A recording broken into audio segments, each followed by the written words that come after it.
Оған дейін жалпы медицинадағы мафияның Иә. қазіргі денсаулық сақтау министрлігіне қандай бір қысым жасап жатқан, бір астыртын әрекеттер жасап жатқан Міне, мен бірден айтайын, оны көріп тұр ғой.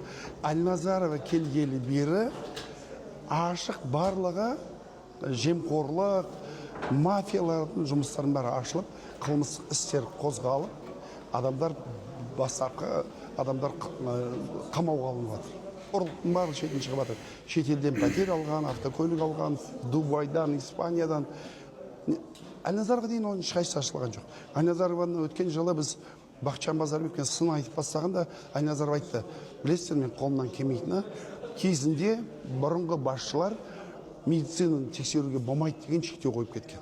Медицина бизнес, кедергі жасауға болмайды деп шектеу жасаған. Әлназаров бізден көмек сұрады. Маған ашып беріңізші, мен тексерейін. Біз сосын Бақытжан Базарбектен ұсыныс бердік. Медицина тексерейік деп көктемде өткен. Өте көп кедергі болды. Әлназарова келісіп тұр, өзгертейік дейді. Бірақ лоббистер қолымызды байлап зорға өткіздік. Мамыр айында зорға келістік. Сол өзгерістер жасадық, тексерулер басталды. Бірден Фобустың орынбасары қабылданды. СК фармацияның басшысы кетті қызметтен. Бірден тексерулер бастады. Мен қанша заңбұзушылық анықталып жатыр. Әлназаров тәртіп орнатып жатыр. Бірақ Әлназаров қарсы топтар бар.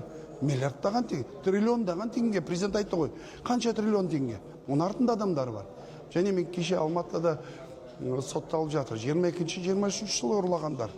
Оның барлығы артында адамдар тұр. Жалпы осы фармафия орнауы, медицина саласына ұрлық жасаулығы, бұл жоғарыдан жоспарланған.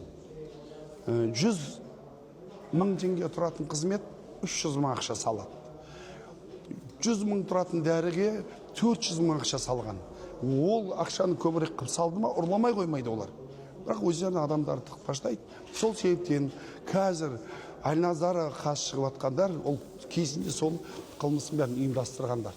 Мен байқадым кеше, бұрынғы бір басшылар ақыл айтып, ол енді дұрыс емес қой, жеке бизнес шектеуге болмайды деп тексергенді қаламай тұр. Өздері ойлап тұр, қазір айқай-шу шығарып, шамалы резонанс жасасақ, тексеруді тоқтатады. Тоқтатпай тексеруді президент тапсырды.